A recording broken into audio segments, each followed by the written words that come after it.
Namaste and greetings.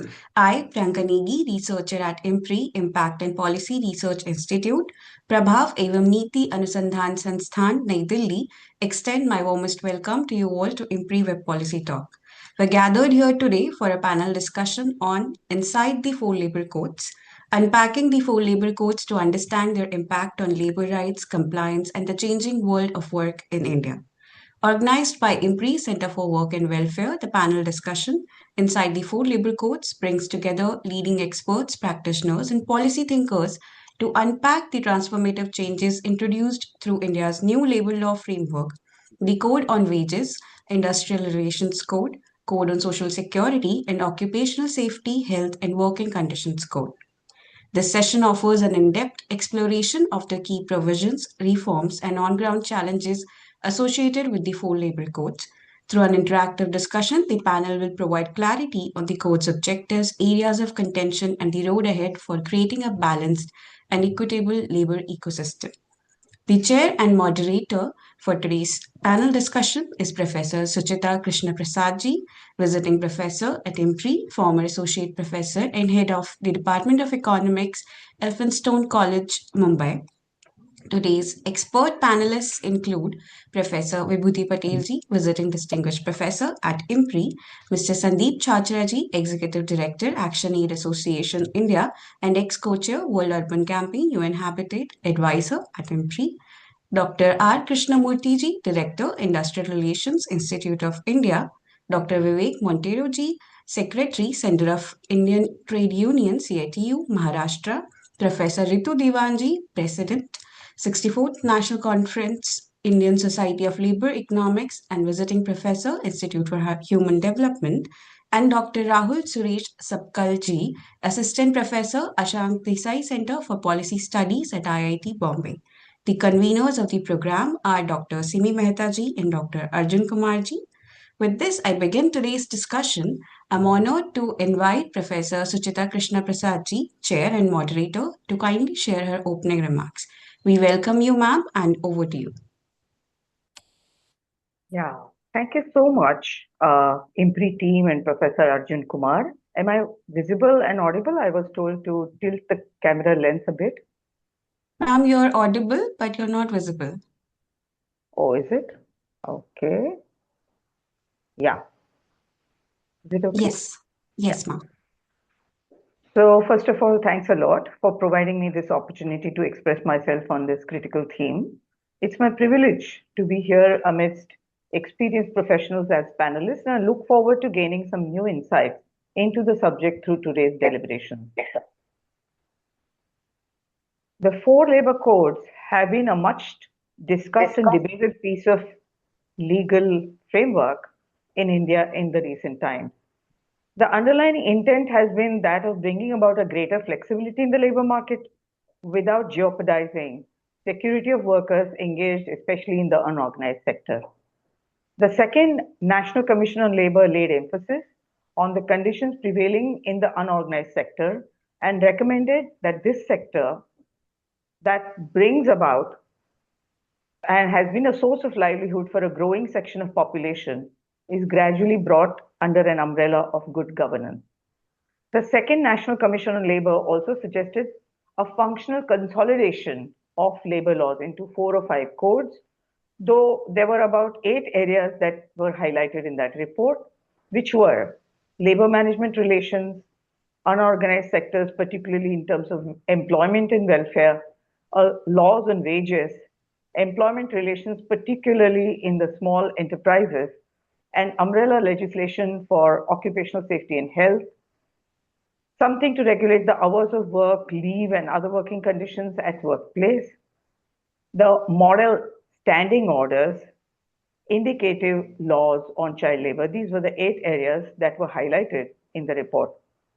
And the vision of coding these 29 laws into 4 codes was realized by the enactment of new labor code. Of course, we all know wages, IR, and social security, and OSH, etc. Out of which the wage code comprises of 4 laws, which were 4 different laws earlier. The OSH is, of course, the biggest compilation of 14 laws. IR holds 3 laws and Social Security holds 9 pieces of laws within its fold. Besides simply clubbing these various laws under the 4 codes, and whether there was a rationale behind it, and whether there is an overlap or there are anomalies arising out of it, we shall see later as the deliberations proceed. But besides these 4 major groups, changes were also introduced to ease the administrative burden in an overall manner. And if this rationalization process has to be put into numbers, then according to the Press Information Bureau, we have now rules which were something like over 1,000 rules, which have been reduced to 351. The number of forms to be filled have been reduced from 181 to 73. The number of registers to be maintained has gone down from 84 to 8. The point of registration has gone from 8 to a single point, and so on. Besides, and this is very important, besides, for the first time, the Press Information Bureau claims that for the first time, there has been a decriminalization of offenses because we are provided with compounding of acts of non-compliance, and there's a possibility of being issued an improvement notice. So what does it mean for a massive labor force of about over 60 crore people, out of which nearly 12.86 crore workers are engaged in unincorporated non-agricultural sector, which is growing by the day in terms of number of enterprises, the number of jobs it creates, and also in terms of the gross value added. The other sector is, of course, MSME units, which according to the Udyam portals, there are 6.5 crores of them. And why I choose to emphasize these sectors is because the codes originate from the second National Commission on Labor, which was interested in changing the governance of these sectors. The content of the labor codes has been debated and discussed on various platforms in the last 6 years, as Ritu Diwanji has been saying. So it would be now interesting, now that it has been rolled out and it's on the ground, it will be interesting to see how a practitioner of industrial relations or human relations looks at these 4 labor codes, keeping the flexicurity in mind, flexibility and security, of course. And to throw light on the practitioner's perspective, may I now invite Dr. R. Krishnamurthy. Thank you. Thank you very much, Professor Suchita. It's a real pleasure to be speaking on your panel. If you look at the industrial relations environment in the country, when Modi government came in, I would call Modi 1.0. He came in with a lot of initiatives to free the manufacturing at the bottom of the pyramid and change the basic definition of what constitutes a factory. From 10 people with power and 20 people without power, there was a change to 20 people with power and 40 people without power. So at the bottom of the pyramid, the manufacturing activity was given a boost that these units could operate without any problems relating to Minimum Wages Act, hours of working, and whatever it was, just to facilitate activity at the lowest level. However, Modi government did not have much of a majority in the Rajya Sabha, so the reforms he planned in manufacturing, which was necessary because India was wanting to emulate the Chinese example of setting up manufacturing, and the world manufacturing was required to come to India. So a lot of initiatives and incentives were given to them, but there was a big cry that Indian labor needs to be reformed. The labor laws in the Indian environment needs to be reformed, and that was a real initiative. And then Modi government did bring about some changes, but because of problems in the Rajya Sabha, we couldn't see some of the changes, and some minor changes did come about. That companies which had up to 300 workmen could in some of the BJP ruled state could close, lay off, retrench, or close without permission of the government. So that was the first initiative that was done. And in the second Modi 2.0, the 4 labor codes were introduced and passed. However, it was not notified because of the problem we had of the farm labor agitation. And that created a problem. And now we have the codes finally notified. So November 21st was the date on which the code came into operation. And some very key changes have really taken place. The promise of maximum governance, minimum government, that promise doesn't really, fly through because of the government being involved in many things. Minimum wage will be decided by the government. State wages will have to be above the floor wage fixed by the government. Then one very major change which he has did bring about was integrating the 29 labor laws. Many of these labor laws have evolved, but he has lived up to the promise that these labor laws will be now in the umbrella of the 4 codes and one registration for all the various bodies in one return. And that's a very major change, because employers were really cursing the number of, authorities to whom they were accountable, and inspections and returns to be submitted, which was really curtailing the ease of doing business. It was really being problematic, not being compliant, and then, other issue relating to settling with the inspectors, rather than being compliant. That were very unfortunate, side effects of that. One of the major things that he has done is the uniformity in definition of, that has been a very major thing, because wages under every law was different.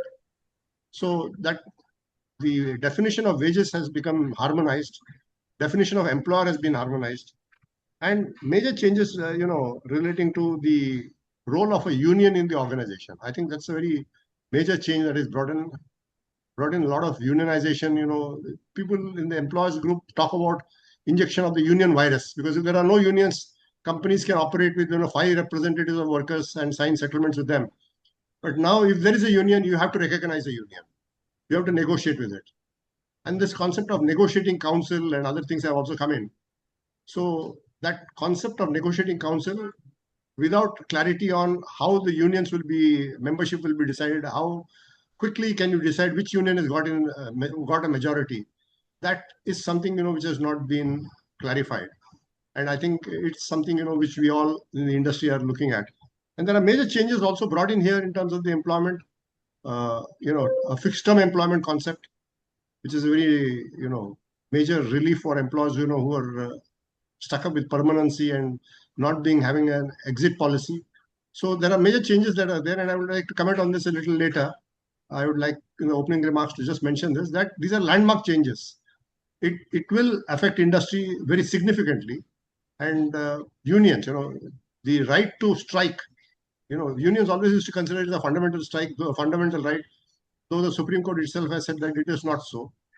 The right to strike and right to lockout has been proscribed. The government will intervene and refer the matter for tribunal and avoid conflicts, industrial conflicts. That is the message sent by the government.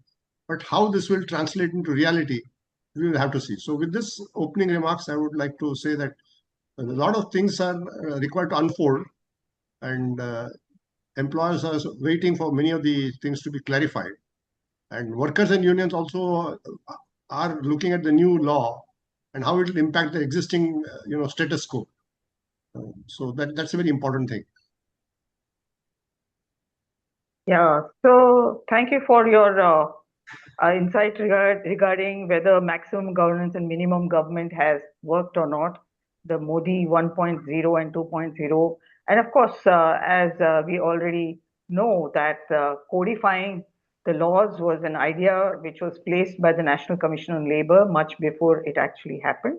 But thank you for saying that India wants to be a global manufacturing hub. Whether the labor law rigidity is the only impediment in that way, we will have to see. But thank you for your opening remarks. I would like to also get from you, as a practitioner, where do you see the ease and where do you see the difficulties in working these codes out? But that is for later, perhaps. Now, nearly half of our population comprises of women, and the official data suggests a rise in the female labor force participation in the recent past. I now request Professor Ritu Diwan to bring forth the gender perspective in the way the codes re-refine work, workers, and workplaces. Over to you, Ritu ji.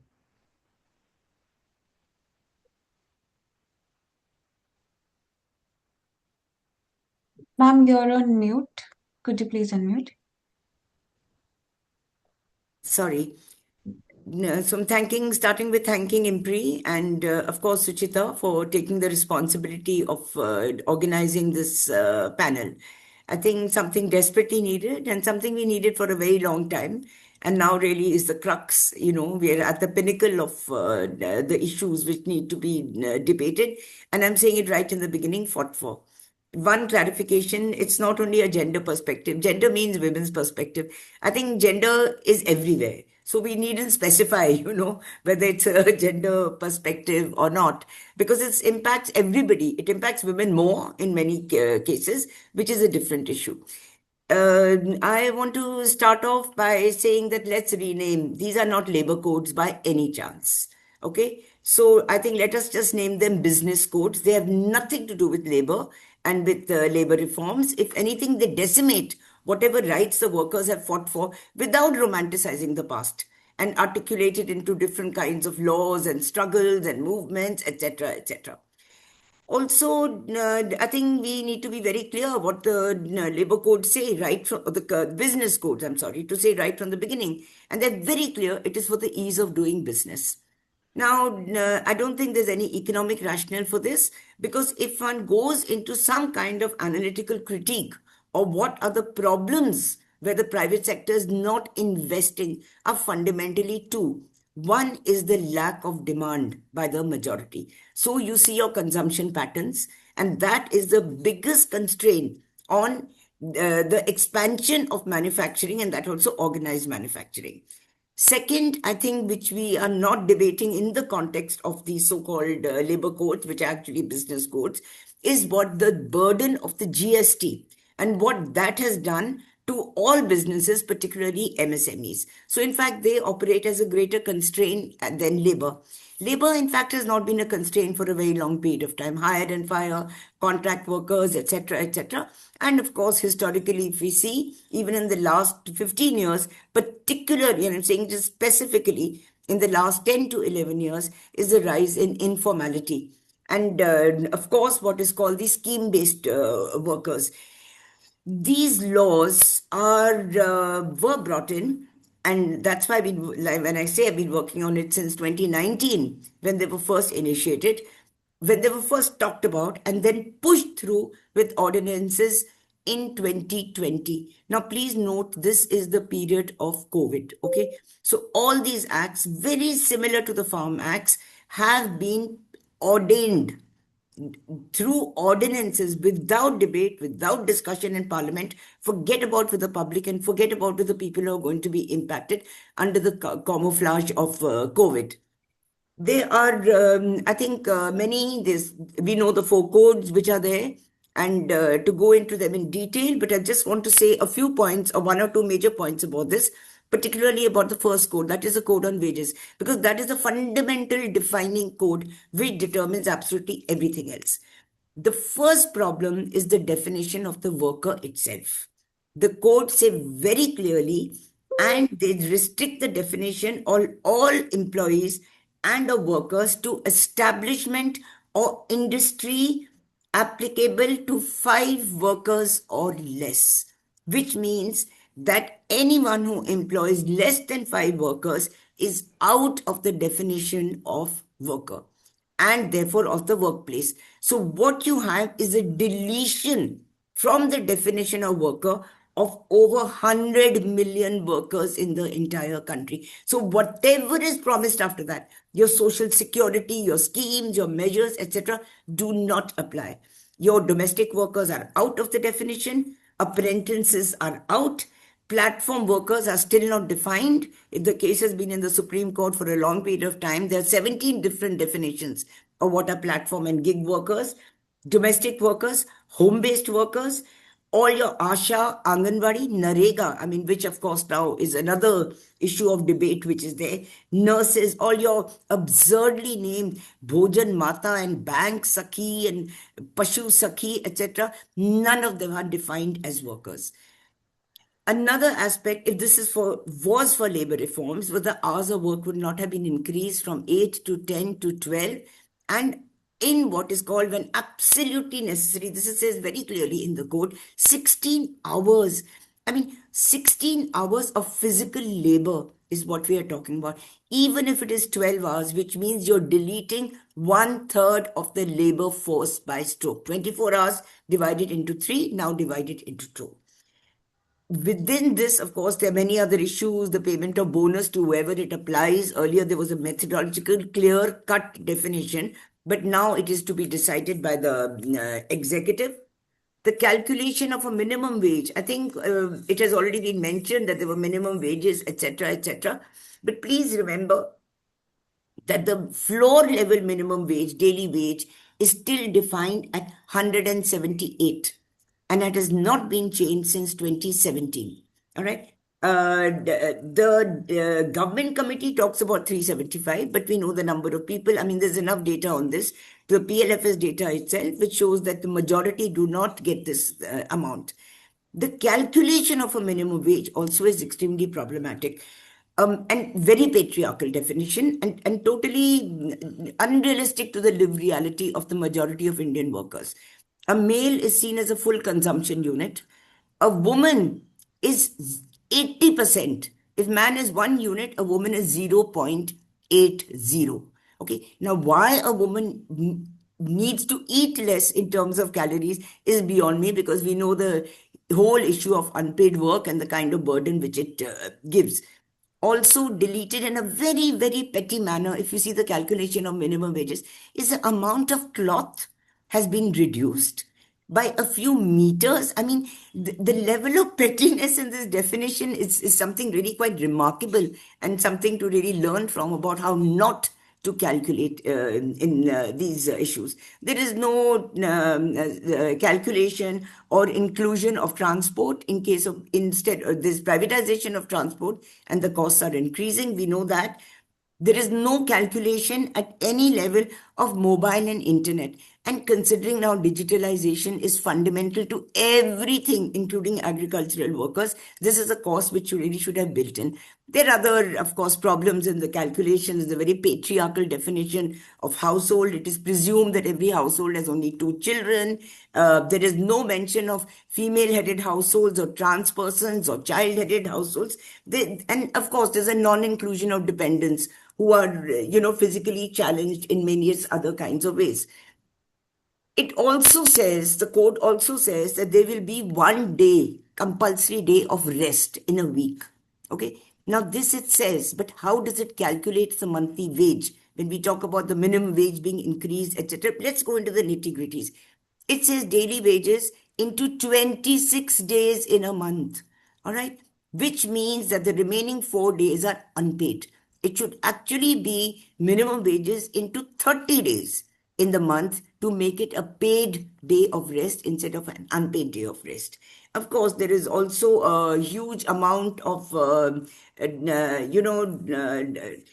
what do you call it? Gender. I mean, the language is just amazing. All workers are he's in many cases. In all forms, the name of the husband and the father is compulsory, in spite of a Supreme Court judgment which says it is not necessary to include this.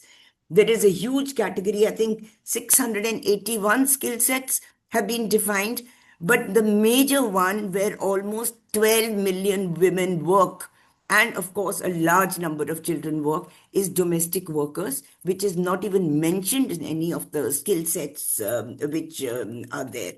There are several others. The workers' forms just has a number. It does not have a gender. So a human is reduced only to a number, not even a name or a gender which exists. The issue of, I think, safety is something which is something very, very, very, very essential and which has been deleted. It's not, no safety measures, even in hazardous industries, are applicable to where there are 300 workers. That is a threshold level which is defined. All it needs for the laborer. 1 minute. I'm facilitate. It's now labor inspector is a facilitator. Okay, now you see the whole definition and the purpose and why we don't call them labor. I won't call them labor codes anymore. Is self-certification by employer. When self-certification is not permitted for citizenship, then how is it permitted to play with the lives of workers? There is a lot more to say where this is concerned, but of course, we will come back to it in the discussion. Thank you. Yeah, thank you so much for that passionate presentation. Only two expected from you, Rituji. And these are the days where we are always renaming certain, a lot of things, and renaming labor codes as business codes is your, functional redefinition, perhaps. And thank you very much for an incisive look into what may not work or what may really harm the labor at the maybe help businesses, but that of course we'll have to see whether it helps businesses also, because if the investment is falling down because, as you said, of underconsumption and less demand, just changing the laws, how far it will really make a difference to more investment and growth of business sector is something to see. Okay, so now a significant number of women support men in their own account enterprises through unpaid work. Also, there are issues regarding safety and dignity of women at workplace. We know about, say, sugarcane cutters in Bede, yeah, and so we would like to see what are the safeguards provided for in the 4 labor codes to ensure safety and health issues faced by women, particularly in informal sector. And to address this question, may I now call upon Professor VIBHUTI Patel. Yeah, I think this code, as I think Ritu also said, she gave all the overview of how code is more employer friendly and not women friendly. And I think most important thing is that women are at the bottom of the pyramid so far as the labor force is concerned. And they are also the way codes are defined. They also are basically very much male oriented. For example, in occupational safety, health and working condition code 2020, which claims to simplify labor laws but point to concerns like dilution of workers' rights, narrow application of some sectors, ambiguity in definitions, weak enforcement, potential for long working hours, which is also, we have seen that over last six years, because so many women, young women in industrial sector, they have also given their testimonies in the public hearings organized by the human rights organizations and women's organizations. So there are no labor standards, even the labor processes which are hazardous. About that, there is no monitoring. We know that factory inspector's office works just as a, for name's sake. You'd never see any kind of compliance done by this thing. If you start, say, from Umargaon to up to Surat, the kind of horrendous condition in which these young women are working, they are just herded from various villages, taken in a matador to the industrial belt. So many of these industries also follow the dormitory mode of production. So they are also caged. We have seen that in Kutch. So all these things are not even included. When you talk about clubbing 13 existing laws into one, which also has, it is very, reduces the complete complexity, because everywhere the labor processes and labor relations are very different. So if you are clubbing Factories Act, Mines Act, Dock Workers Act, Building and Other Construction Workers Act, Plantation Labor Act, Contract Labor Act, Interstate Migration Workmen's Act, or there too you are talking about men, no, as if migrants are only men. Working Journalist and Other Newspapers Act, Motor Transport Workers Act, Sales Promotion Employees Act, BD and Cigar Workers Act, Cine Workers and Cine Theatre Workers Act. I think we have seen that all these acts are clubbed into one, but everywhere the situation, the life worlds in which they are working, the workers are working, and especially women who are working, are in a very, very different kind of ecosystem. So I think we need the and all these 13 laws which came after 1948, they came by the sectoral struggles through the collective bargaining, which focuses directly on the labor processes, which are the hazardous labor processes. So this so-called broad applicability, it doesn't take us anywhere, because under the whole umbrella, you are missing the nuances. Another thing is that dilution of the law is, I think, dilution of the whole applicability. I think that also is weakening the hard-won rights of the working class. Its coverage is also very narrow because, see, sanitation workers, about that there is nothing. They are working in a totally different work condition. Sexual harassment at workplace, which we in the women's studies or gender economics call it as an occupational hazard, that is not mentioned. That means women workers will have to go to the criminal court and they will have to use Protection of Women from Sexual Harassment Act, which is so difficult for them to negotiate because that doesn't come under this law. Another thing is that the inconsistent use of workers and employees. There also we see that there is a lot of confusion in the language, and also there is in reality we have seen there is always an enforcement gap because 92% of the workforce is in unorganized sector, and also even with e-Shram portal and the registration, because we did a massive campaign for registration of informal sector workers in Mumbai, but that has not given any kind of a protection or any kind of support to the working class.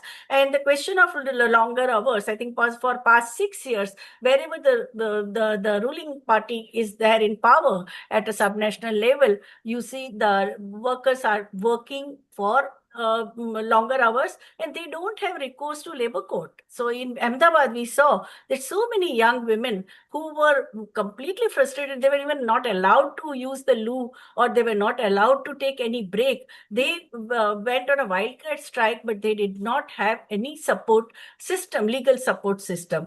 That is another thing.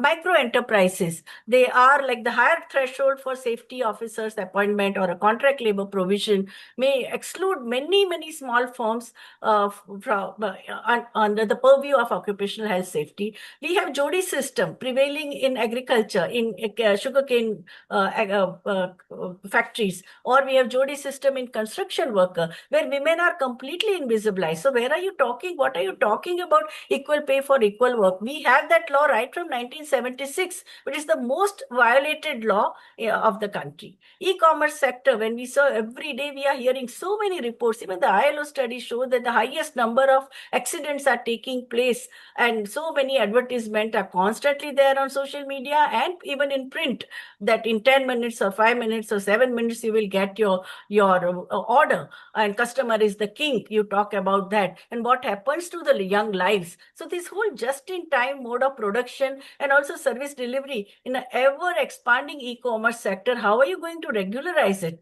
So that is very important that we need to. And plus it's the whole language, tenor and the content of the code is nothing but institutionalized inequality in our country among the working class and among the employers. Even we don't currently also have accident reporting system.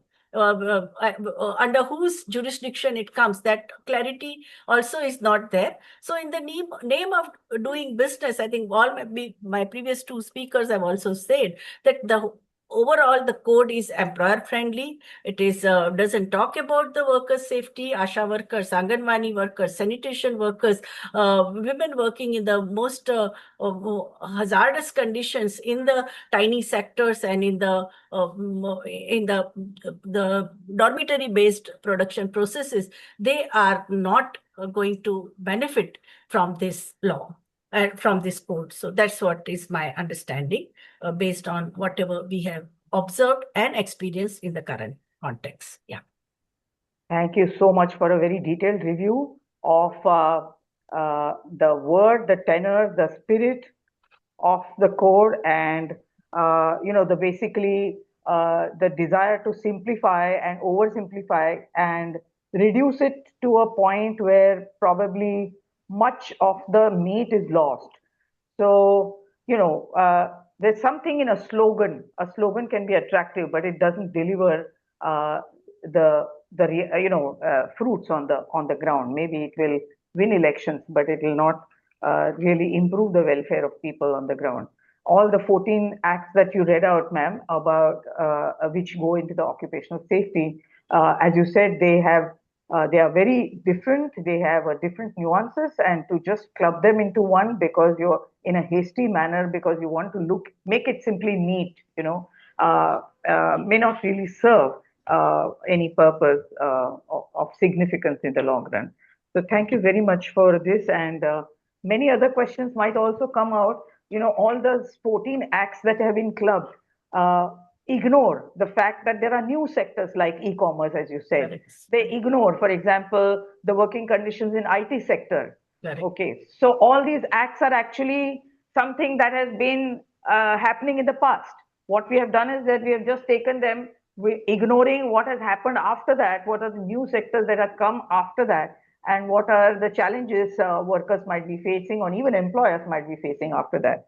So, so thank you very much for that. Occupational Safety, Health and Working Condition Code, as we know, holds highest number of laws, largest number of laws within its fold. And keeping this in mind, can we have Professor Rahul Sapkal present his views on OSH and the IR code, because they, of course, are linked?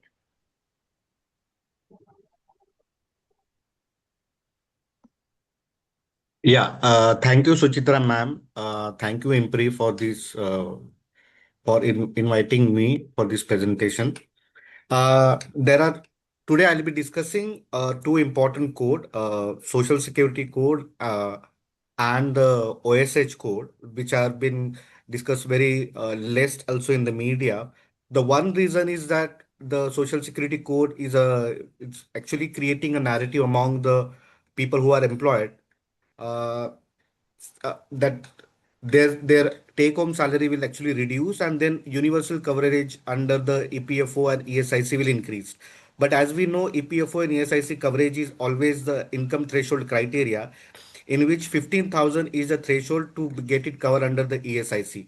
But day before yesterday, when the notification came from the MOLE and ESIC saying that above 50%, above 15,000, this will be a voluntary contribution. So again, we are going back to the same model that we already had before the ratification or consolidation of a labor laws into a four code, that when the employee will have the own choice to exercise the ESIC application, then why there is a need to have this code. The second important aspect that came up in the OSH also, because in OSH, which has codified on then consolidated the 29 crucial labor laws which is related to the occupational health and safety of a worker, without giving regards to the what is the enforcement capacity we have. So we see that there is an uptake into the industrial accidents in India. So the more, if you see in the both the codes are actually trying to give, climate phase, and try to, as rightly pointed out by Ritu ma'am also, it's trying to give us a picture, the patchwork, that okay, we are complying with the labor codes, which has the universal and the global standards, in which it will impact the India's ranking, especially in terms of getting credit from the IMF, or getting credit from the World Bank, and also it increases the visibility into the global market. But actually we see at the bottom that completely, that it is opaque for, like a much more randomness in terms of the governance model, and much more randomness in terms of the industrial relations affairs also. With this presentation, very quick, I'll go through that what is happening in the Social Security Code and what is happening in the OSH Code simultaneously. As we can see in the blue segment, that 40% of the people now actually enter into the self-employment category, and 19% in the rural. So this is the major shift that we have seen in the last one decade, that suddenly we have a transition from the formal employment, which has a regular contract, now into the more into the self-employment nature. So in which the workers will self-comply, or the company will self-comply with the labor code and with the labor legislation over here, over there.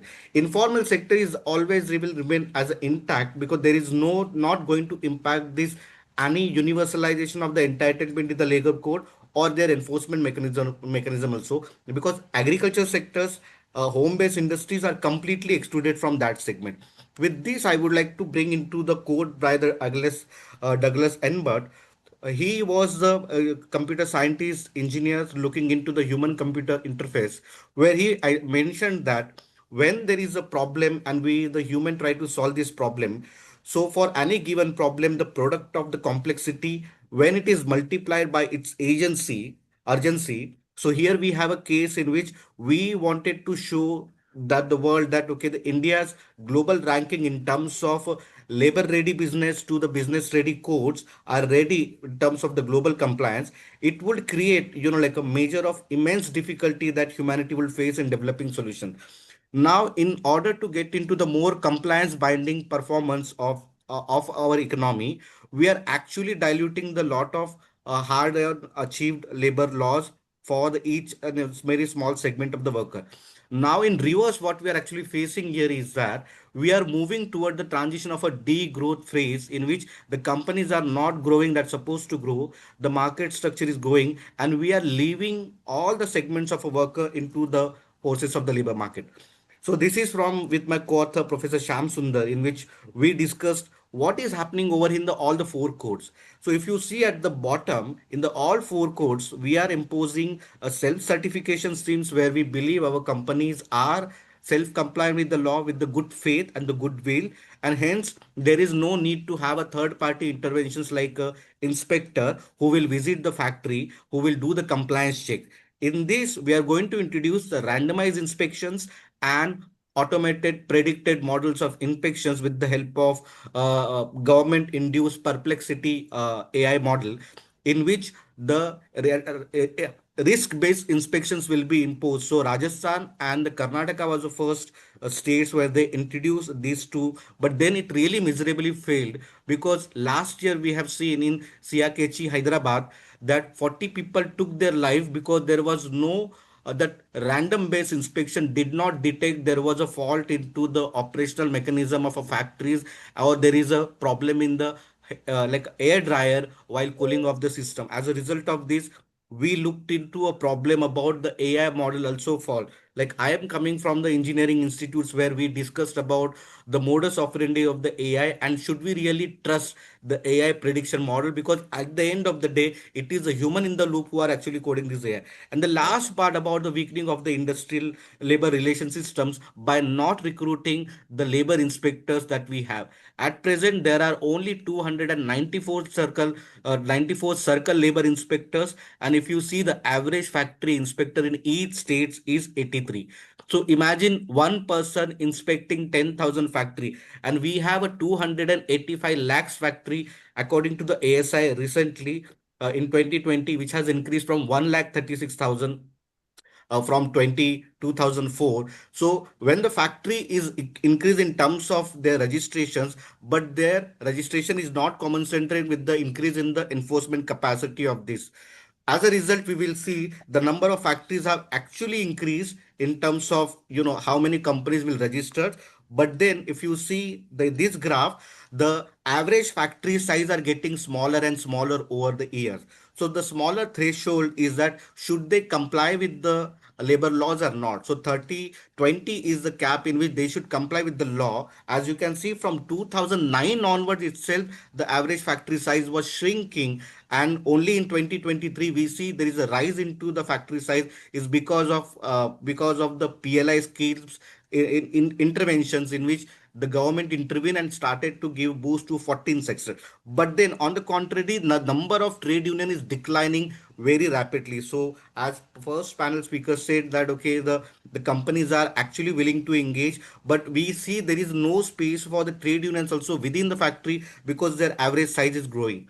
Now we can come back to what is happening in the factory floor according to labor bureau and the reported figures. We can see the average incident per worker is actually increasing in the small factories, and then average factory accident per factory is also increasing. So what this trend it indicate, so even if you don't have a labor code also, these incidents will occur because there is not enough enforcement capacity at the state level, neither at the state nor at the center.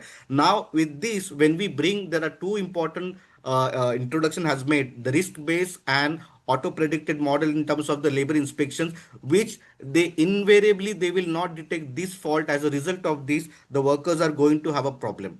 Now, theoretical argument, I would like to put it as a theoretical argument when the compliance model is actually trying to show that somewhere the government is trying to bridge the demand and supply gap where the excess labor and the excess demand for a labor and supply could be matched through the by minimizing the intervention of the labor market institutions such as codes, wages, and etc. But then we will end up in having huge number of underemployment worker because these labor market sources is invariably going to impact the demand for a worker. As a result of this, we see that number of people are actually getting into the concept called the moonlighting jobs. So they prefer the self-employed worker, which approximately is 46.6% of workers. And whereas the regular and salaried work, which we call it as a good jobs, is only 17%. And the contract is another layer of thing. But when we looked into whether the good quality jobs means the regular job, government is saying that every workers will get a contract. But when we see this PLFS data, that when they started giving benefits and the contract, the number shrinks. So it means the compliant company also do not want to engage into this kind of a discussions, and then this kind of a workforce arrangements where they have to give the regular contracts, they have to give the benefits and the written contract, then their number will shrink. As you can see, from 62% in the manufacturing sector, those who are having a regular contract, but when you add the benefits and the other written contract provision, their number shrinks from 62 to 10%.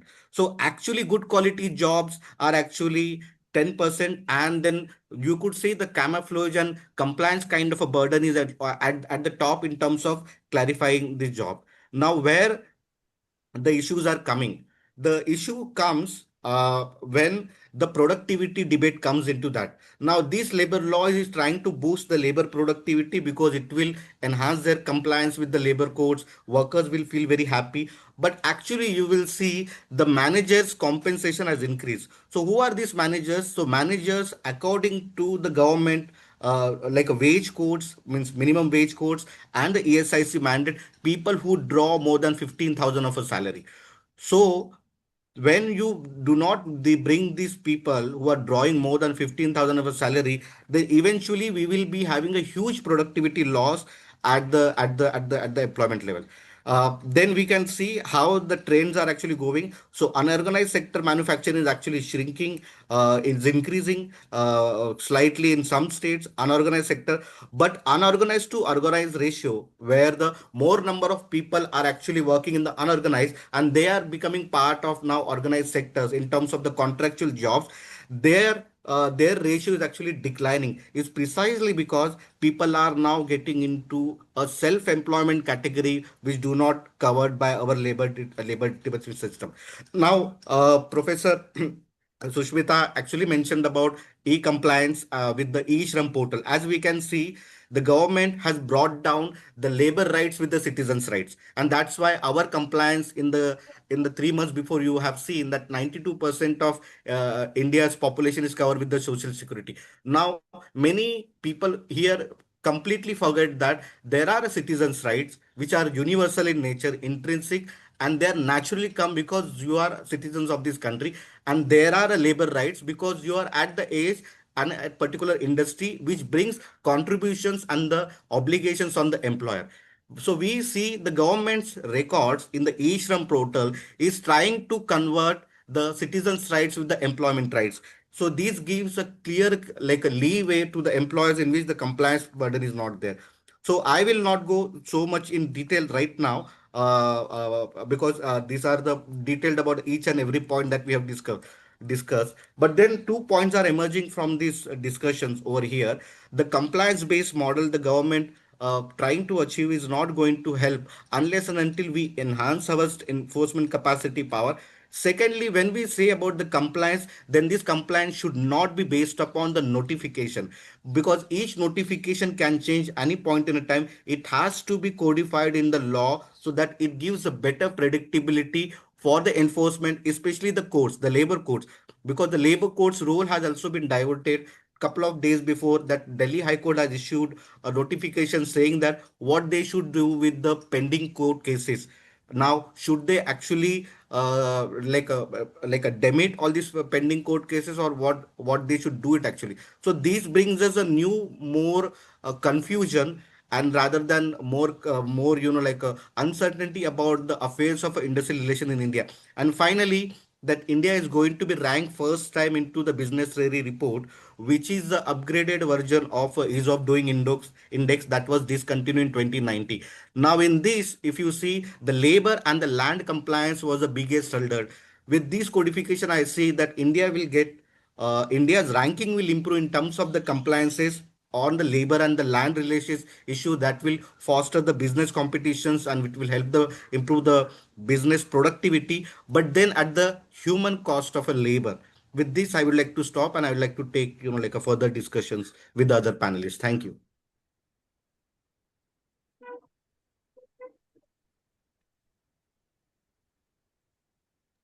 Yeah, thank you so much, Professor Rahul, for your deep and wide canvas. It's almost impossible for me to summarize, and I congratulate you for your work.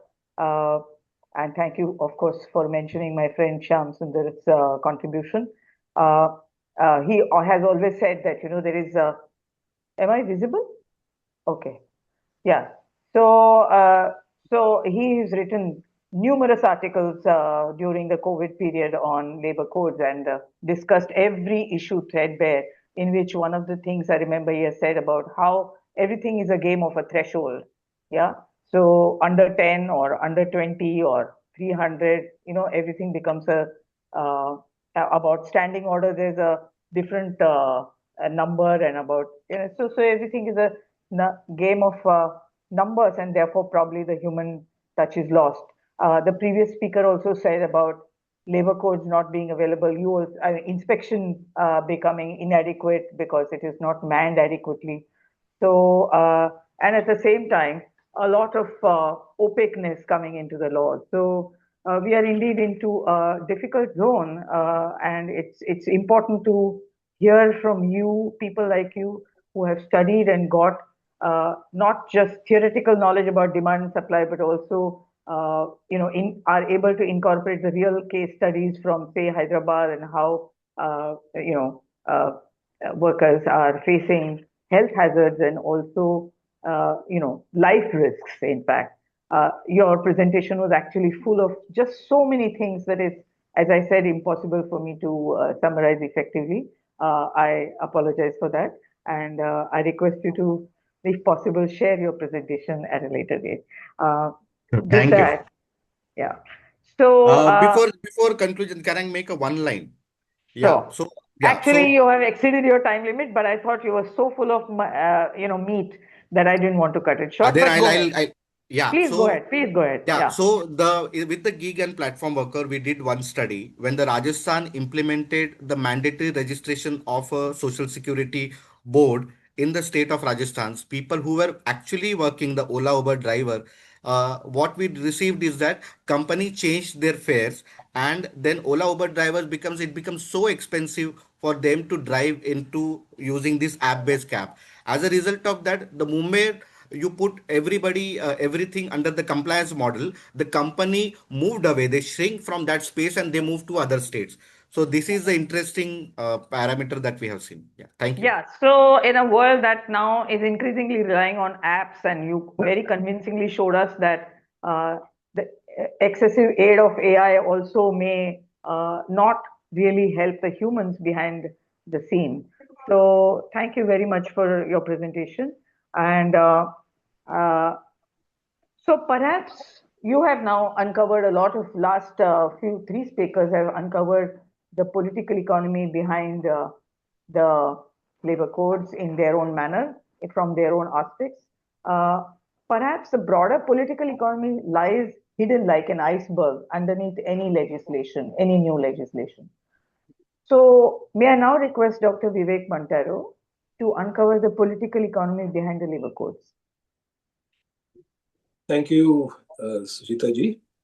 And I also thank IMPRI for inviting me as one of the participants in this very interesting discussion. Now, I was told that I have 7 or 8 minutes.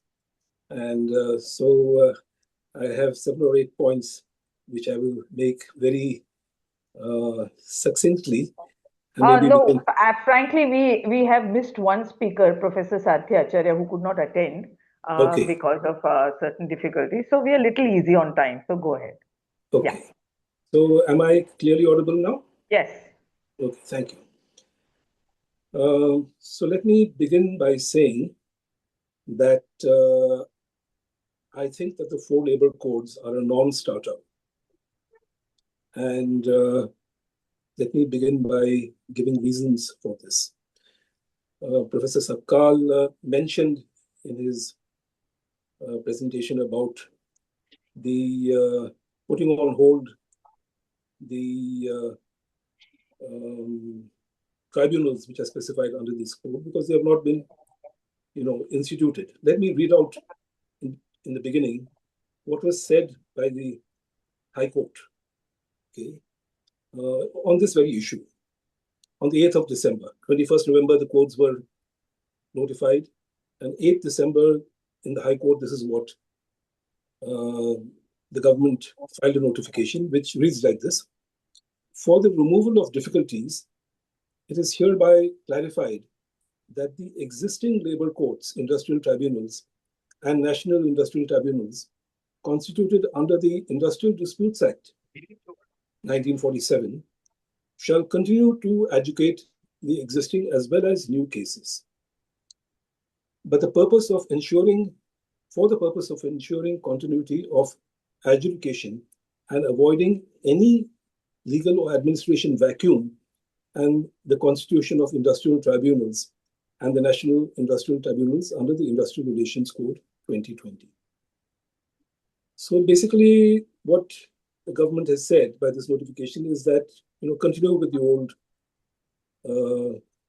courts and with the old laws, the Industrial Disputes Act. Now, the Code on Industrial Relations was enacted in September 2020. And the government had 5 years to set up the machinery to replace the machinery that it was proposing to abolish. 29 laws were repealed, and with absolutely no thought as to what will replace them, and no steps taken to set up this alternate machinery. They've used the word difficulties, okay, in the notification. Actually, these 4 labor codes, many good points have been made by the speakers before me. But if you go through the details of these 4 codes, in fact, they are riddled with difficulties and very serious difficulties. And I just want to highlight a few of them. That's my second point. It says, that the Article 49 of the Code on Industrial Relations stipulates that the tribunal or national tribunal shall have the same powers as are vested in a civil court under Code of Civil Procedure 1908. Okay, this is what the code mentions. They seem to be oblivious to the fact that the Code of Civil Procedure 1908 does not exist today. That has been repealed. Okay. And what has come in is something else. The VIBHUTI Nyaya Sahitas, okay. But our friends in the Ministry of Labor and Employment, or in the Ministry of Law, or in the Prime Minister's office seem to be oblivious of the fact that many laws which they are quoting in these new codes no longer exist today because they have been repealed. Similarly, it says that inquiry of investigation by the tribunal or national tribunal shall be deemed to be judicial proceeding within the meaning of sections 193 and 228 of the Indian Penal Code, 1860. Problem is that Indian Penal Code has been repealed also in July 2024. So these codes under which penalties are stipulated to be, administered under various sections of law, all those laws don't exist today. And these codes will have to be, you just can't go and change a word and, replace Indian Penal Code by, Bharatiya Nyaya Sanhita or whatever, that you'll have to amend these laws now, because the new laws and the old laws are different. They're not the same. So I think that was my first 2 points, that there has been very little application of mind by both the Ministry of Labour and Employment or the Law Ministry or the PMO's office before notifying these 4 labour codes. And it seems to be that they were done in a hurry under some compulsion. What that compulsion is, I will not discuss here. The third point I want to make is that these codes are actually inconsistent with ILO convention that our Indian government has signed and also ratified. Now, for example, the code mentions some points about enforcement and compliance. And it introduces the concept of facilitation. There is no term like facilitation in the ILO convention. There is inspection, there is enforcement, and there are very clear guidelines in ILO convention number 81 about that. And our present codes are inconsistent with ILO convention 81. On the issue of women's hours of work, the present codes are inconsistent with ILO convention 89, which deals with this question. So there is a really very important issue which is raised, is that can labor code be notified which is inconsistent, palpably inconsistent with conventions that our country has not only signed but ratified in the ILO. Okay? The fourth point I want to make now is that these codes are actually 21st November 4 labor codes which were notified were preceded by a new labor policy, which has been called the Shram Shakti Niti on October 8th. And what does the Shram Shakti Niti say is something that we must look at. According to this new Shram Shakti Niti, or this new labor policy, work is a sacred duty. The word Shram Dharma is used. And again, here I'm quoting from section 3 of the Shram Shakti Niti.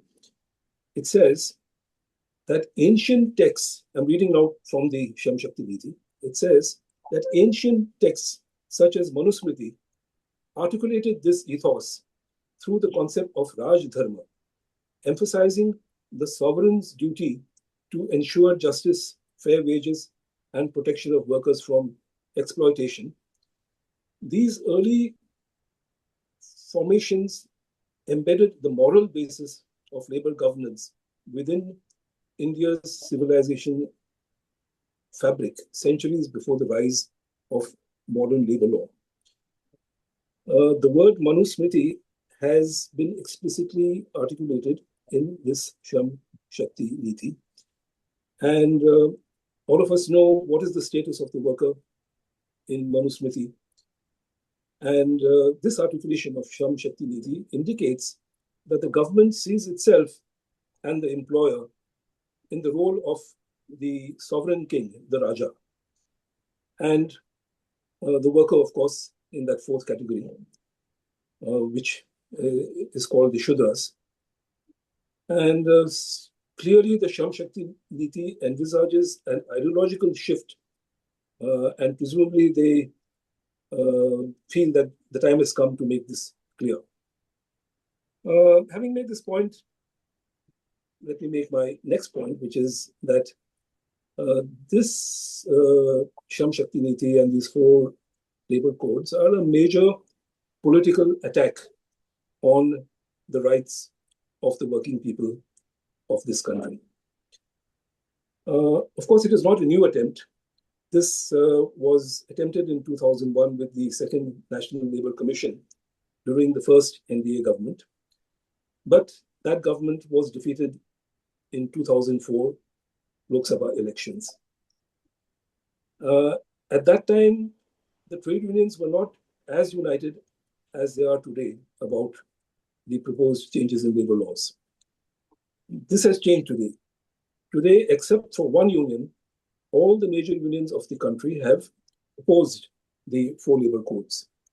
Nationally and also in Maharashtra, the major unions like my own union, CITU, ITUC, HMS, INTUC, Bharatiya Kamgar Sena Mahasangh, NTY, and unions in banking sector, insurance sector, teachers, have all come together, and we had a statewide conference where this proposed change was discussed very explicitly, and it was resolved first to conduct jointly a political campaign to scrap the 4 labor codes, and second, to defeat and remove from power the present central government if the 4 labor codes are not withdrawn. I make this point because now I want to briefly mention about how the farmers beat back the 3 farm laws. As you are aware, there was a prolonged and indefinite agitation beginning November 26, 2020, which went on for a year. And after resisting the demand for a full year, the Modi government suddenly capitulated and publicly withdrew the 3 farm laws on November 19th, 2021. And we need to understand what happened around that time, which compelled this capitulation. What happened was that in October 30th, there were by-elections held. And the results of the by-elections in Mandi, Lok Sabha elections, in Mandi and Khandwa were, I think, in my opinion, the reasons where this government immediately decided to withdraw those farm laws. So agitations certainly create the ground, but ultimately it is electoral politics that really calls the shots. And now I'm coming to my 6th point, which is that this government, the third NDA government, has started something. And from this, the trade unions will either emerge much weaker or much stronger. Whether they emerge weaker or stronger will depend on the shape of the campaign ahead. As I mentioned earlier, the trade unions today are much more united than they were in 2001 at the time of the second National Labour Commission. And they are also united on something new since 2010. These unions have explicitly all agreed that there is a need for a political campaign. And all these unions have their members in every district, every block, and in fact, in almost every village. And trade unions, once they decide something, they move slowly. It is a very large body, does not move very rapidly. But when they start moving, they cannot be intimidated or silenced. And it's one thing which is very clear, I think all of us will agree, is that these 4 labor codes are basically, articulated or geared to weakening the trade unions, to weakening collective bargaining. And this is something which the trade unions cannot accept, will not accept. Now with the Shram Shakti Niti in place, it's very clear that they will certainly not accept a subordinate status of the worker and a superior hegemonist status for the employer, which is the basic of the Manusmriti and also the basis of the Shram Shakti Niti. And so the first target in this campaign is going to be an organizational campaign, an agitational campaign, an ideological campaign, and ultimately a political campaign. The first target in this campaign will be the Shram Shakti Niti, which is indefensible. Even the Bharatiya Mazdoor Sangh, I think, will find it untenable to defend the Shram Shakti Niti. And when this first battle is won, then the next objective will be the campaign to dismantle and have the 4 labor codes withdrawn, because they are also very vulnerable. I have not discussed why, but I just indicated a few reasons why that. So it's very clear, that the 4 labor codes are basically formulated by the corporate government, what we call the crony corporate communal combine. I've used the word communal here, but I'm not going to discuss because that's not part of this discussion. But if you want to understand politics, it is this corporate crony communal combine which has to be confronted. And for the workers, it is an existential battle. And the working class, the trade unions, we have both the ideological and the organizational capability to defend the rights of the workers, provided these strengths are organized and mobilized appropriately. So it's likely that this struggle will be not only just on the issue of 4 labor codes, but rather on a broader political economic agenda, which will also touch issues of defense of public services, defense of the public sector in transport and also in education, in health, issues of electricity tariff, energy costs, and also issues of savings and deposits, of the public in the banks. Why all these issues are going to come up very soon on the agenda is not the subject of this discussion, but I think it would be very good if IMPRI organizes a discussion on these issues as to what are the issues which are going to come up on the agenda, economic issues, political economic issues, and I hope this is one of the things that I would like to suggest that this organization take forward. I end with once again thanking all of you to having me here for this discussion, and I think I will end by beginning that the 4 labor codes are a non-starter. They have started something, but at the end of this process, something else will be there. Thank you.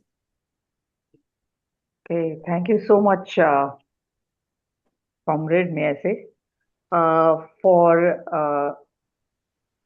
very effectively linking the codes to the electoral politics, through the journey that it has taken. And from the previous speaker and from your speech, we see 2 opposite movements of this entire code and even the Shama Shakti Niti. If you look at the Shama Shakti Niti, that there is one haste to show the compliance and get the international credit rating agencies to look at us with little more respect. And on the other hand, we're looking backwards to maybe Manusmriti and, treating workers as, going to a patriarchal or paternalistic industrial relations, unequal industrial relations, so to speak. So these are the 2 different, absolutely opposite directions in which we seem to be moving, and we seem to be getting pulled at the same time. And thank you for suggesting IMPRI the topics for further discussion. And thank you for also bringing out the broader agenda of at what level the changes need to take place, and best wishes for your activity in this regard. So can we now have Mr. Sandeep Chachra? I think he plans to speak on social security or any other. In fact, almost all codes have been discussed one way or the other: the wage, industrial relations, working conditions, informal sector, and so on. So now the floor is for you, Mr. Sandeep Chachra, to choose the topic that is close to the heart and hurts your heart the most. Thank you. And first of all, to greet you, Professor Krishnaprasad, and all the esteemed panelists, because we follow you. And I was just listening to Dr. Monteiro, and or with the earlier speaker, I can't differ from you in the framing that you've done. But thank you, Dr. Arjun and IMPRI, for having me here. You always learn more than you speak. And it's good I'm the last speaker because it forces you to listen more than you speak. And let me say a few things. I actually think the introduction of the codes, I'm speaking in general of all the 4 codes, is a historic opportunity. And I think it's very welcome in that regard on numerous fronts. I think we, for instance, and earlier it was being spoken to 1976, the Equal Wages Act. People don't know about it. There's hardly any demand to it. Of course, there's no implementation as well on both ways. So I think all of the codes present a tremendous opportunity, a note which Dr. Monteiro was also speaking to, for raising of popular consciousness, ideological, political, social, in the making of the new working class that is facing tremendous precarities. So I think in that regard, yesterday we at ActionAid with all the human rights defenders who were there have decided to use this opportunity to open what we are calling Mazdoor Pathshalas at the panchayat level and so on and so forth in the various districts and the panchayat levels in this country. So I think it presents a tremendous opportunity. And particularly so because there's a conjuncture. I mean, of course, we all know the story of the courts been spoken to. The critical points have been mentioned, but there's a particular conjuncture. Courts may have been drawn up in 2020s. And at that point in time, the parliamentary commission which was set up, or the committee which was set up, we had the occasion to present our critiques and therefore our suggestions on all of the courts to the parliamentary committee. Many of those, of course, needless to say, most of those were kind of thrown by the wayside, some perhaps minor ones, which we have a list of. I'll not get in there. But there's a particular conjuncture. And I think in the last 2-3 decades or more, it has been spoken to in the shape of political economy, which the working class is in. But there's a particular and accelerating conjuncture. We have the construction, I won't quite call it a class for itself, but the construction of a new social category of what would be called the relative surplus population. A class of people, quite a class of emerging class of people who are out of work people. I think there's that category or that numbers, if you look at ILO data, almost for all countries, that has swelled up quite tremendously.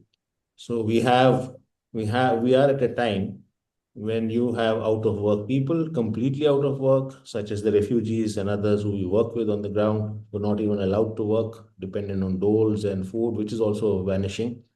To people who are half employed, partly employed under sub work with no benefits at all. So there's a swelling group of people. I was in Sundarbans the other day, a week ago, and one of the things that the woman kept saying in the Sundarbans, the working class woman, that we have this Lakshmi Bhandar now available, 1,200 rupees per month reaches our bank if you're a scheduled caste or a scheduled tribe or OBC, which most are in that area. Or we get 1,000 rupees per month if we belong to a general category from Mamta Didi. But this is without MGNREG, as was mentioned, has not been working in West Bengal for the last 3 years. So that's all we have. And 500 of those 1,000 rupees goes to recharge our mobile phones on a monthly basis. Another 500 aspirationally go on to getting some dish TV connection. And this is not a story of an isolated woman. We are training young women workers through worker schools in the Sundarbans, for instance. And that we have no work. Blame it on MGNRGA, blame it on other stories. So काम दे देता तो अच्छा था, ये 1,000 रुपए से क्या बनेगा? So we have to run away and we can't. We have these small little pieces of land to look at. We don't produce much, climate impacted. Needless to say, but our husbands are generally universally off, and that to places which don't give them much. So let me now get into the full story. So you have these situations. This is a growing number, growing into crores. one can get into data on that. So you have this time when the labor codes are coming, when this phenomenon has been rapidly, acceleratedly unfolding across the world and certainly much more rapidly in our country. Second, as was mentioned too by Professor Diwan, our mentor and teacher, you have women joining workforce in a large number. We celebrate it, right? And of course, this is both aspirational and driven out of compulsion. But if you look at numbers and this is government data, as you know, in the last 7.5, 8 years, 2017 to 2024, so the number of women who have come out to work in addition to domestic work, in addition to care work at home, so double work, who've come out to work is about 9.8 crores in these years, 2016, 17 to 2023, 24. And out of which only, and this may be a bloated estimate, but out of which only about 1.5 crores are in some kind of a formal work. So you have about 8 point some crores of women in informal work and obviously in precarious work. And obviously in, at home-based work or the kind of categories Professor Diwan was mentioning earlier, whole range of them, in agriculture sector.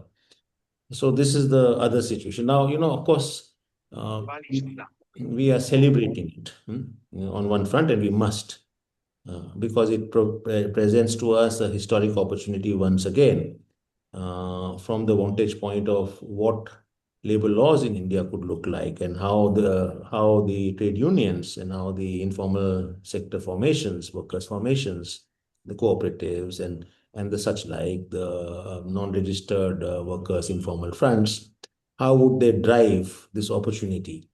What the codes have done across the country and hopefully through popular education will do on the ground is to raise these battles, is to raise these sort of debates, is to raise, rejection is one part of the story, but more importantly, what needs to happen. So that's the second major thing I want to point out. The third is, of course, the question of, which of course the courts completely miss, even though we had suggested it way back in 2021, that the damage, the loss impacted on account of climate falls on the shoulders of workers in precarity, all of them, one can go on. We've conducted numerous studies thereafter, whether it's for construction workers, whether it's on account of sugarcane cutters, whether it's for workers in the agricultural sector in other states, informal workers, men and women both, or whether it's those living in precarious ecologies such as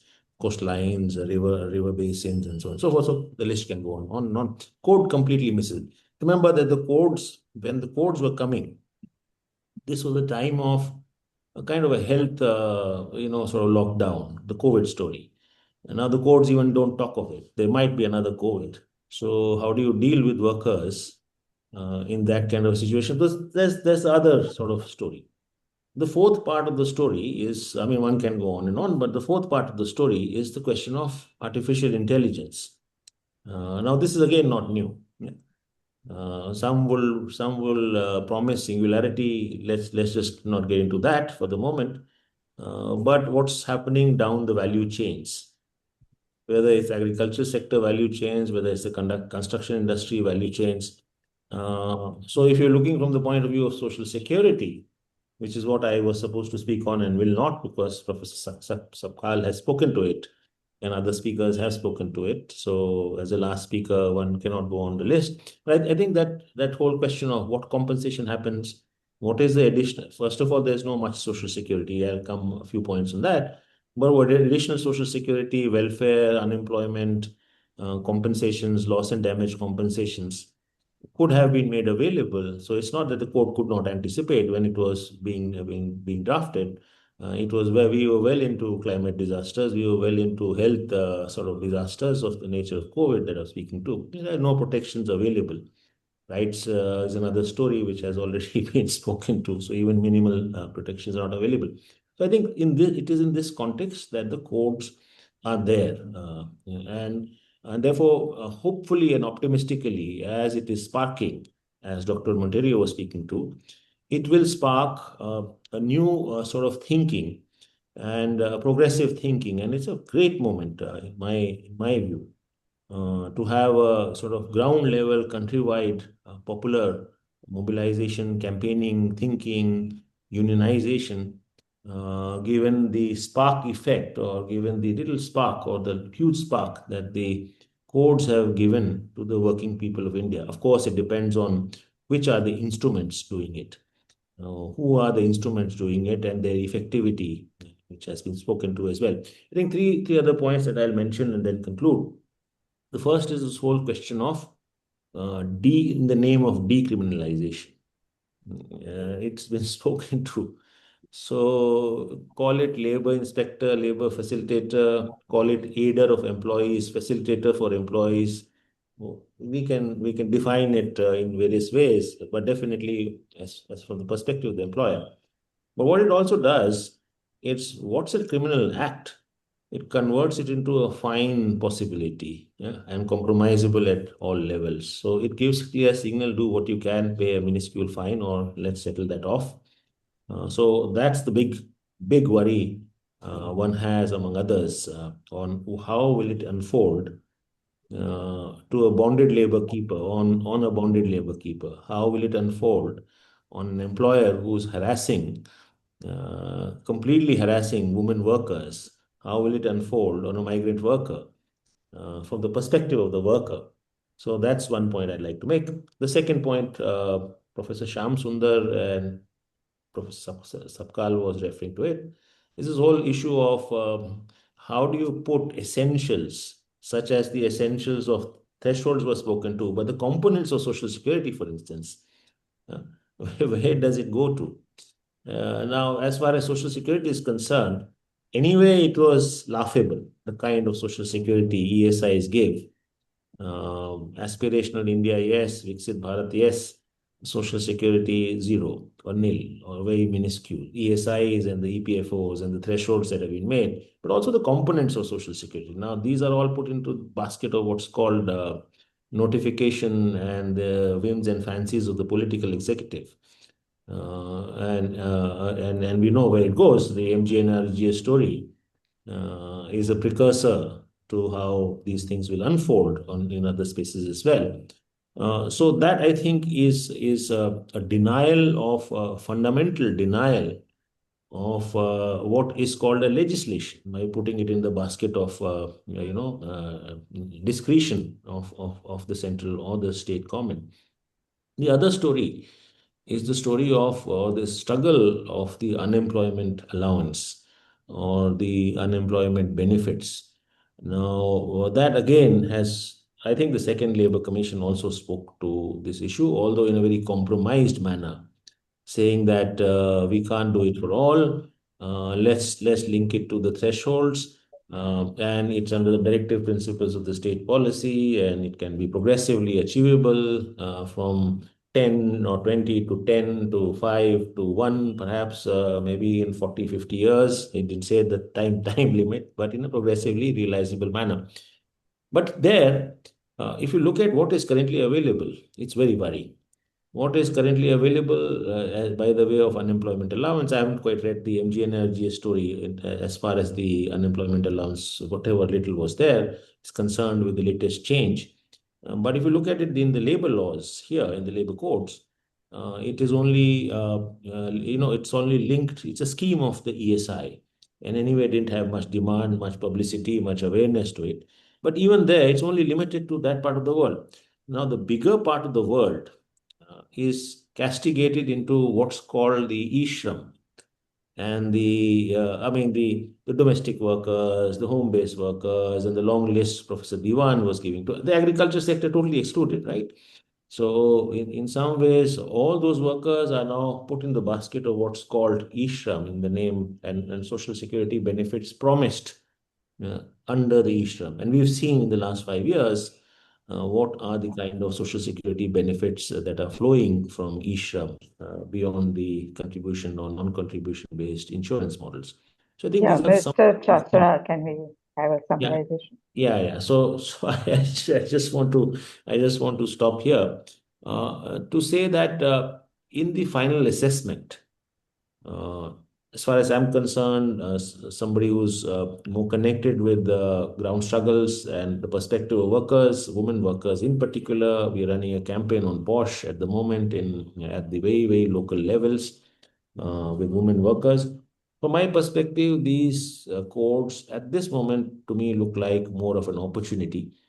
Of course, given not all the lacuna that they are, they serve possibly a historic sort of moment for us to build a new consciousness among our working people, which has long been fragmented. Some of those fragmentations were mentioned already. So I'll stop here. Thank you so much. Yeah. So thank you so much, Mr. Chachra, for bringing to our notice two important things, that the codes were being thought of during the period of very greatest disaster or the health hazard of COVID, and still there is no accommodation for what should be done if a similar thing should strike in near future.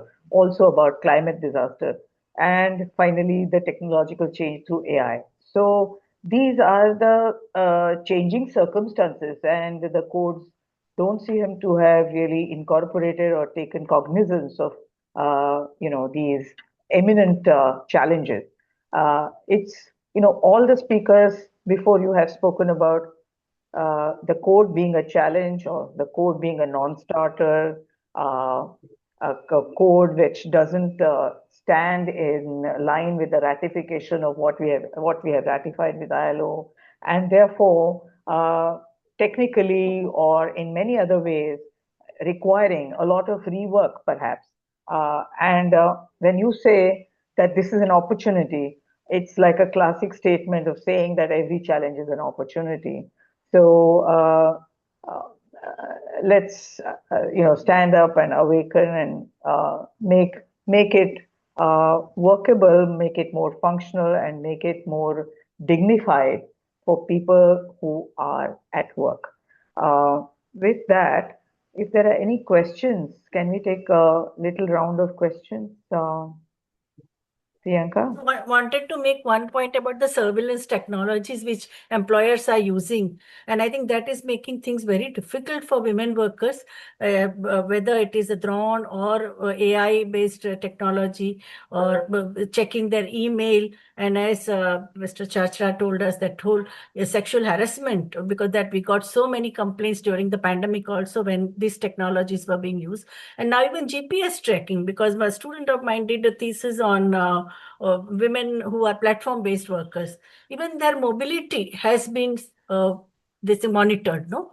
So I think it is a technology-aided anti-working class empowerment of the employer. That's what is happening, no?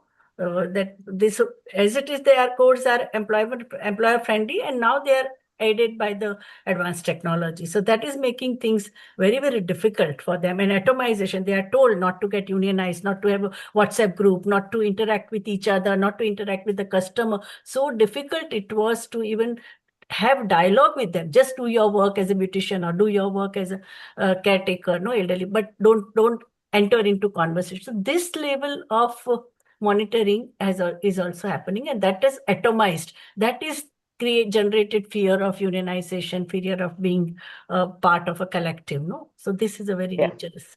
Yeah, that's a very interesting point. Overall control of labor process, as they call it. And total existence, no? That's the total right to privacy is breached. Yes, and as Dr. Monteiro said, that this is eulogized by saying that serving is a duty towards higher consciousness of God. Even you have to have a campaign of right to sit. You are there in a shop or a mall for 12 hours, and you can't even sit for 1 minute. If you do that, camera catches you. No? Correct. That's right. So any other interactions that the panelists would like to do, or Priyanka, are there any questions?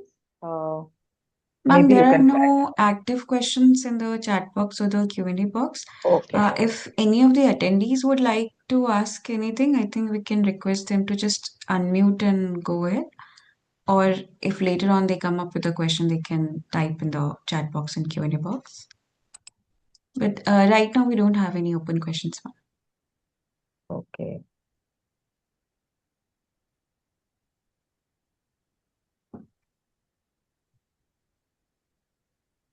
So, can I ask or Yeah, can I request? sorry. Sorry, I go didn't ahead. keep my mic on. No, I Go said ahead. most of the things have been mentioned, and of course, there are many which can be mentioned for another few days in terms of what is happening.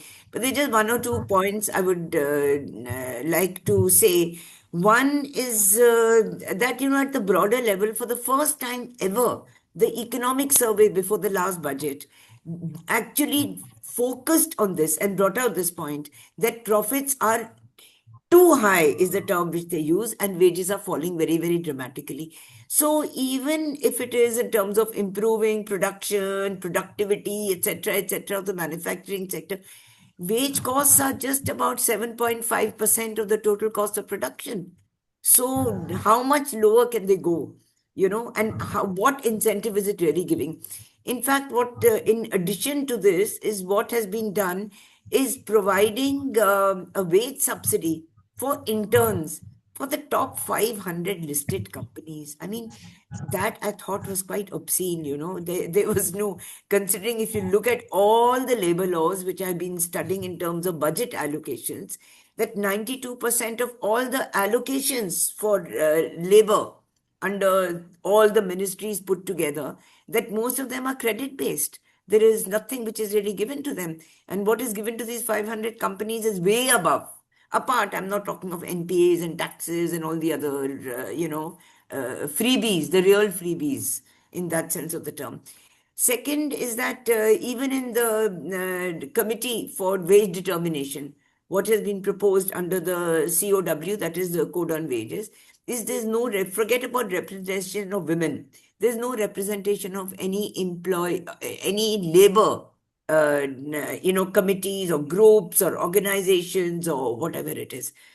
Also, there used to be this Equal Opportunity Act that has been removed, Equal Employment Opportunity. Secondly, the committees which are there earlier, and that was really hard fought for, is that half the committees, several technical advisory committees, etc., at least half had to be women. Now that have all been combined and it has been reduced to 1/3.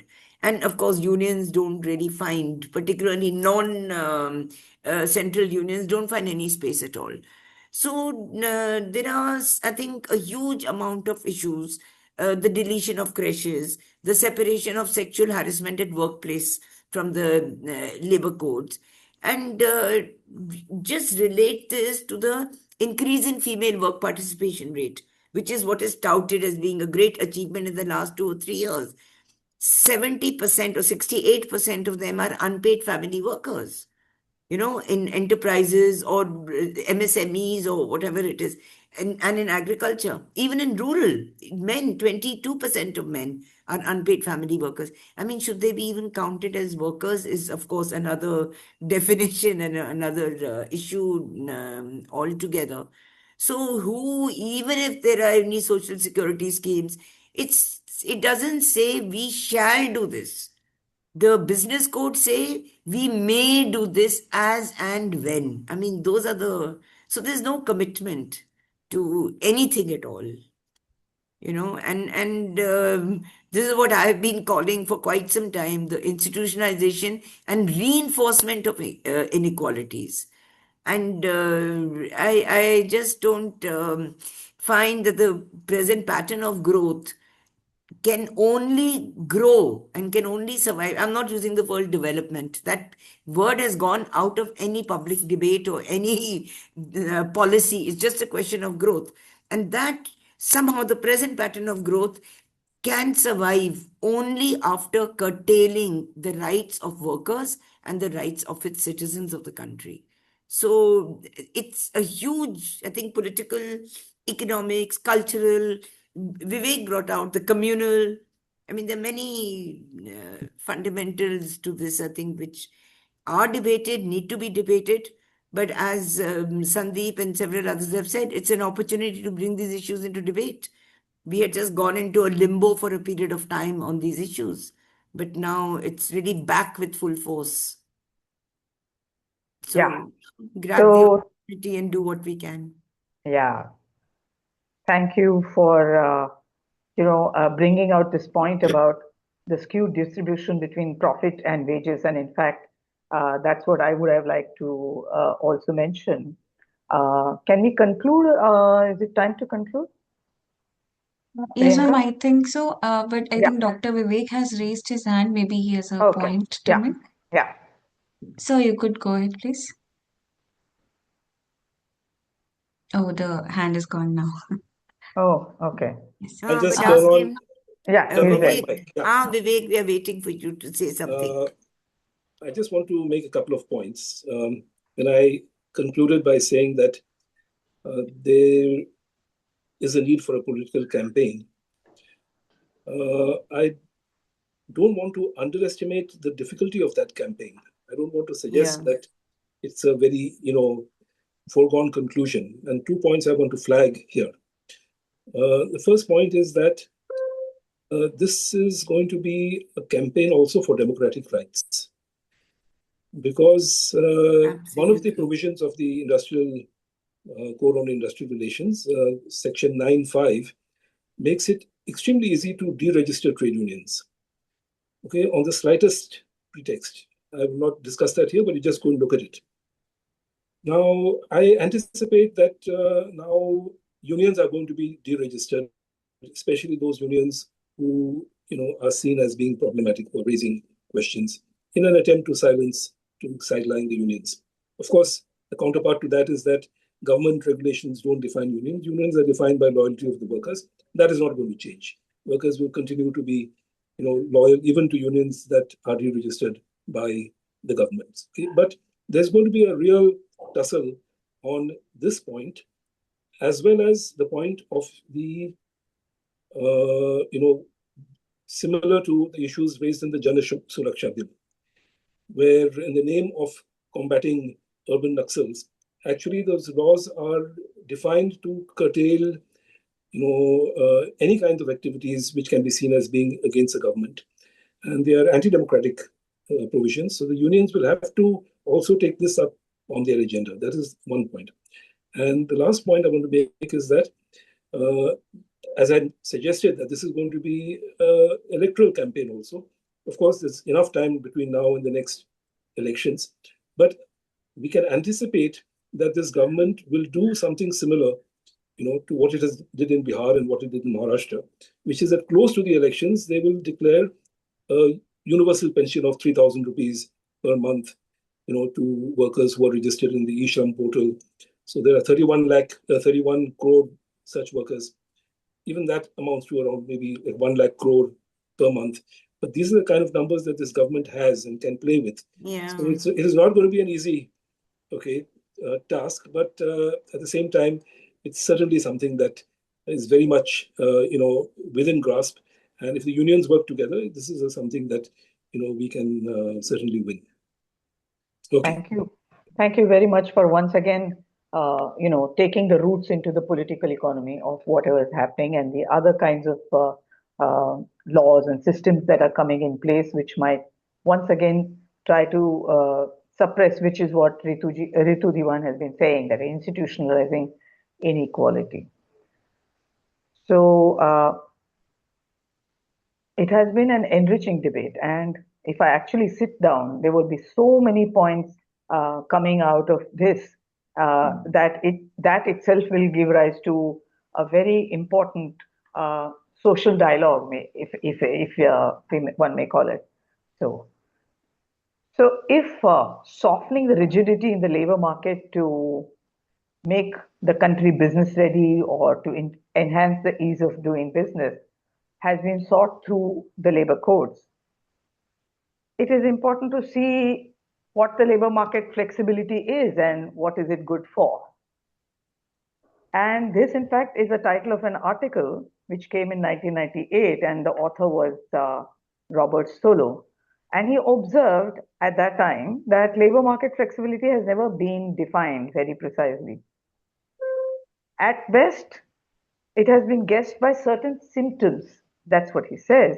So how do we infer that a given labor market is inflexible?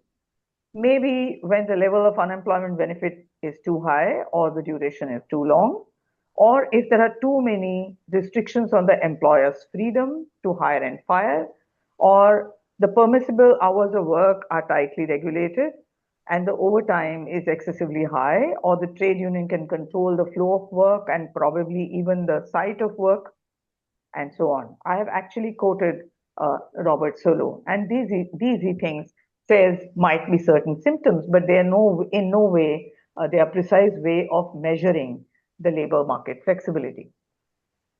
And now I come to an important point which Professor Diwan had just mentioned. In somewhat a similar vein, let us consider this. Assuming that the wage bill is likely to fall if workers' bargaining power declines steadily, would a falling wage share vis-a-vis profit be deemed as a consequence of labor market flexibility? And if this seems plausible, given the skewed distribution between wages and profit in India for the last couple of decades, would it be fair to suggest that our labor markets are not so rigid after all? So maybe it's an exercise in irrelevant exercise in that case.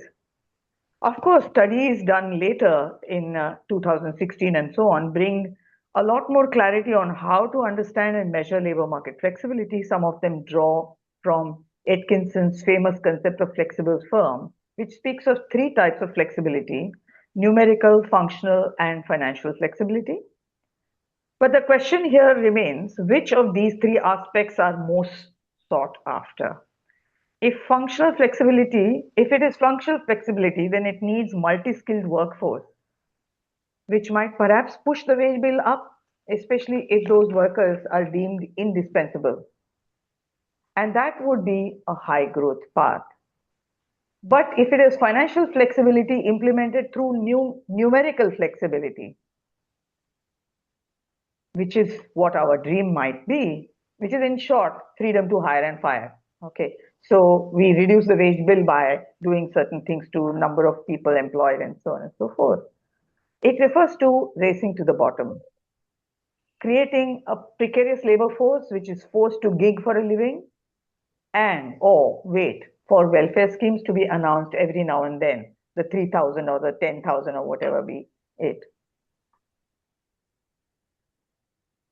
I found an interesting paper published in 2016 titled More Labor Market Flexibility for Innovation and Evidence from Employer-Employee Linked Microdata, which shows how greater precarity in the employment condition threatens innovations. And if nobody wants to take risk if there is a precarious labor condition, employment condition, and risk is at the heart of any innovation. And if innovations are at the life force of a growing enterprise, seeking greater freedom to hire and fire is likely to impose a higher cost on the quality of enterprise itself in the long run. Have you thought about it? Coming back to flexicurity, a new term in usage these days, which best blends the interest of employers and workers. In fact, it almost marries the two big global goals, the ease of doing business and decent work. While such terms may instantly appeal as inspiring, gearing an entire legal framework along with an implementation machinery to manifest their content on the ground is no small task. Unless we develop a system of feedback through effective social dialogue for an iterative correction mechanism and fine-tuning, which refers to the kind of democratic processes that the last few speakers spoke of. So unless that happens, we cannot build a system which blends the flexibility and security in the most optimum manner. With that, thank you very much once again, IMPRI. I have gone through a personal loss in the last couple of days, but I still wanted to take this up because the panelists are so well-read and professional that I didn't want to miss the chance of being here. Thank you once again, Professor Arjun Kumar and your team and all the panelists. You have really enriched every person in the audience, and I have learned myself a lot. So thank you very much. Thank you so much, ma'am, and thank you to all the panelists. With this, we'll proceed forward to the formal vote of thanks, unless any of the esteemed panelists have some parting comments for all of us, all of those listening to us live on YouTube. Don't get us started. It will not end. Yeah, There's lots more to say. Okay, ma'am. With that, I'll proceed with the formal vote of thanks for this program. As we conclude this panel discussion on Inside the Four Labor Codes, I, Priyanka Negi, on behalf of IMPRI, Center for Work and Welfare, New Delhi, extend my heartfelt gratitude. Our deepest thanks to our chair, Professor Suchita Krishnaprasad ji, for seamlessly carrying forward this discussion today. Thank you to all our esteemed panelists for their insightful and thought-provoking addresses. Your expertise and perspectives have greatly enriched this discussion and provided us with valuable takeaways on this critical topic. We deeply appreciate each of your time and contribution.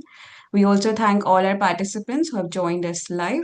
For those watching later on YouTube, listening to the podcast, or reading our publication, we deeply value your engagement and interest. We hope you continue to join us in future for our IMPRI Web Policy Talk and Web Policy Learning programs. Wishing you all a wonderful evening ahead. Thank you so much. Thank you very much. Thank you. Thank you, everybody. It was nice meeting everybody here. Yeah. My pleasure. Thank you. Thank you, Suchita.